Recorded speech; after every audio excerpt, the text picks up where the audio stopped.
Hi everyone, welcome to Target Pilates Online and to today's class where we're just going to be doing some good posture correction, upper back, arm work with no equipment. So let's just start seated. You could also be stood or low kneeling, and I'm just going to take some shoulder rolls 5 each way. So just nice and easy. Abs in, ribs in as best you can. Let's have one more this way, and I'm going to go back the other way.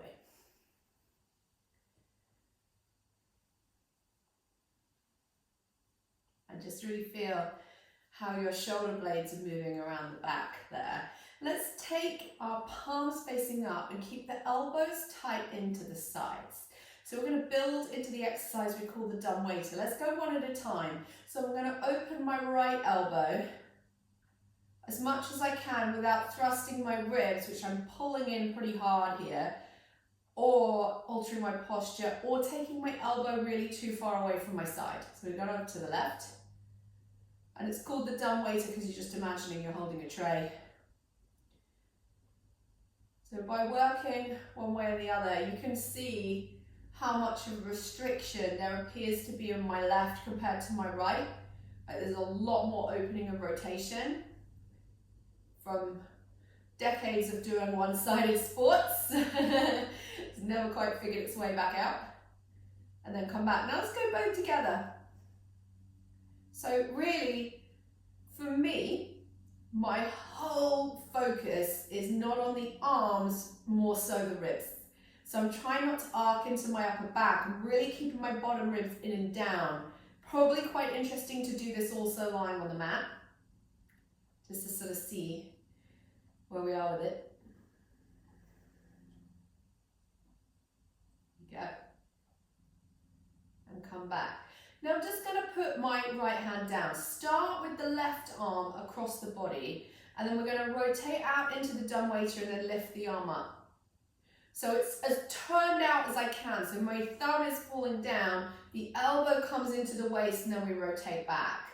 Let's do it again. So as open and rotated as you can make your arm throughout, and you'll really start to feel that interaction where the shoulder joins onto the mid-back. Let's just take 3 more of these.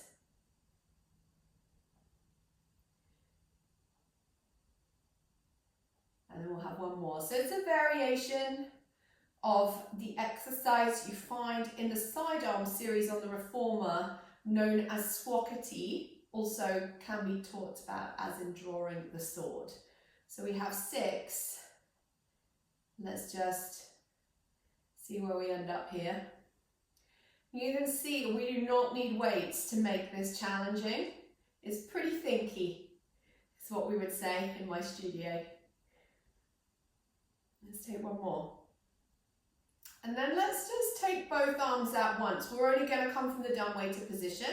So we're going to roll open and lift up, and bend in and return. Roll open, lift up into your T position, bend in and return. And 3, and in and return. 4, in and return. And 5. Final time, stay out. Let's circle backwards. 1, 2, 3, 4, 5, 6, 7, 8, 9, and 10. Go back the other way. 10, 9, 8, 7, 6, 5, 4, 3, 2, and 1. Let's turn the palms to face, bend the elbows in, reach up into a Y position, and bend down into a W. Y, W, and 3, W, 4, 5, and last one, 6. Bend in, take your hands to your knees and round the spine out, drop the chin in. So I'm creating a C-curve position and then come up to seated. I'm in fact just going to go side on just to show you the shape of my back. So I'm trying to draw my shoulders down the back, but I'm really trying to lean in around bra strap level and scoop through the tummy, sit up tall. And again, it's sort of like it's seated cat-cow, isn't it? Or your C-curve, lengthen up. Great. And after this, just take one more. We're going to come and lie on our fronts. So let's lie down, forehead down, legs together. So I'm going to start with my palms up and they're going to end up just into my sides.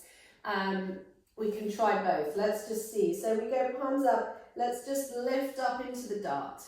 So your fingertips are reaching towards your feet. Let's do 3 like this. You really feel the work through the mid-back, shoulders engaged down, long neck, look straight down. Now try with your palms in and see if that's different or better. Nice.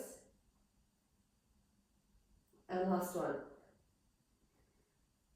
Lie down, forehead down. Now just let everything release and relax. In fact, let's take the start position for double leg stretch, or double leg kick I should say, with your palms into the small of your back and your elbows just rolling down and forwards.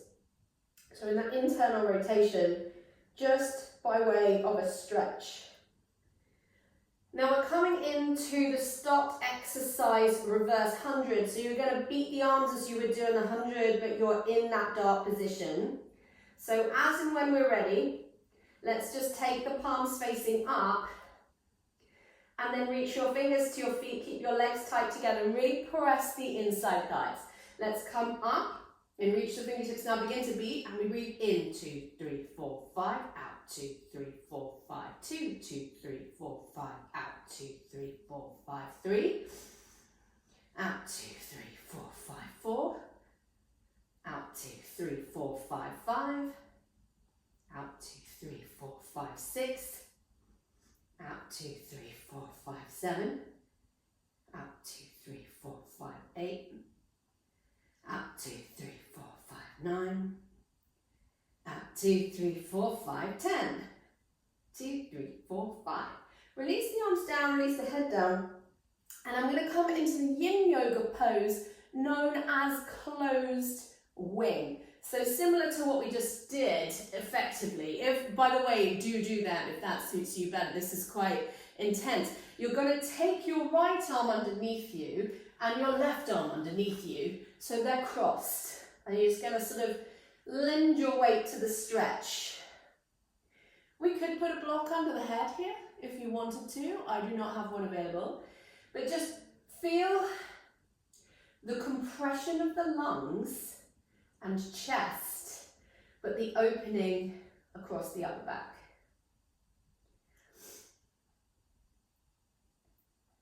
So this doesn't exist in Pilates, but we have movement exercises that replicate it. And actually, the longer you stay here, the more you're going to find, so you're welcome to try that. I'm just going to come out of it, so I sort of, it's inelegant. Now change which arm you had on top and come back in. There we go. It's messy.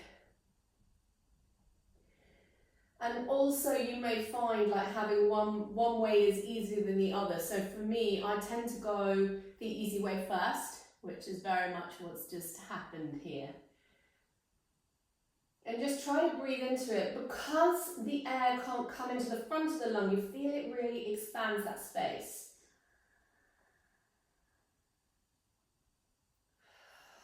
And it's interesting, find that breathing into the back of the rib cage.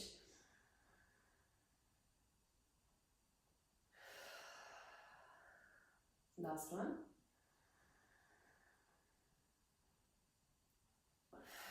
So stretching and strengthening we've got today. So now we come into what we call open wing.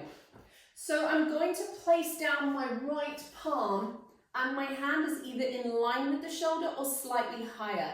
If you've made a bad choice, come out of the position before making your adjustment. That's key. So I've got my right hand out and I'm reaching as far as I can. Then I'm going to just start to turn my body forwards. Now, if you feel anything sort of nervy through the hands and arms come out of it, you just got to make a judgment call. This is a brilliant thing.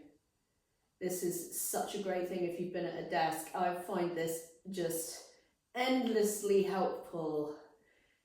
And when I use it regularly, it makes an enormous difference, because I find it's not that my back isn't strong, it's that my chest is tight and my chest is winning that tug of war. So that is what gives you that round shoulder position. So as we said, closed wing, no comparable position in Pilates. This one there is. So there is something on the Cadillac where we do this kind of stretch with the push through bar. It's really cool. But this is actually probably better, if I'm honest, on the floor. Let's just roll out of that and let's go to the other side. So right hand under right shoulder, left arm out to the side, palm down, and just reach out first. So I've got as much opening through the chest as I can. Then turn away from the arm. So as you see, I'm able to get my toes down. You may not be able to do that. And if you can't, the recommendation is to bend the legs up instead. But for me, this is better. It's great for you golfers as well, this. Well, and loads of sports, let's face it. Great for rotation in golf. It's amazing for the swimmers. I wish I did this more when I was competitive swimming, for sure. And just trying to relax into it. So the front of the shoulder joint, where your arm and shoulder meet, is kind of the area I'm trying to sink into the ground.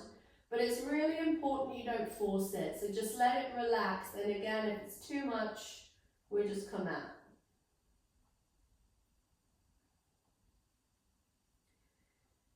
Now let's take one more breath here. The breathing's really key in releasing into this, because there's often a lot of restriction. So let's just slowly come back out of there. And then from here, I'm just going to push into a child's pose. Knees are wide, hands are forward. And just relax down there, because we haven't stretched this bit yet. It should feel really good, this.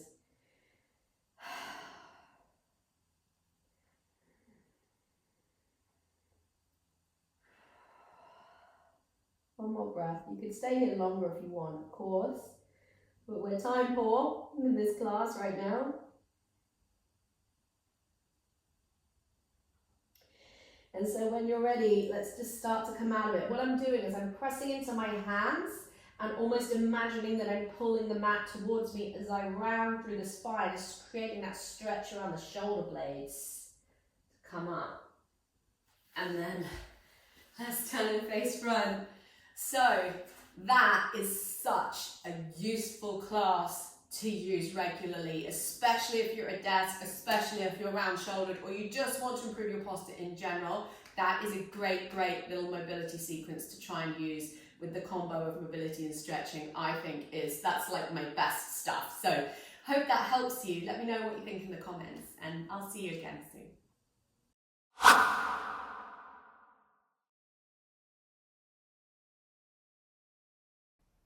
Hi guys, this is Christina from Target Pilates Online.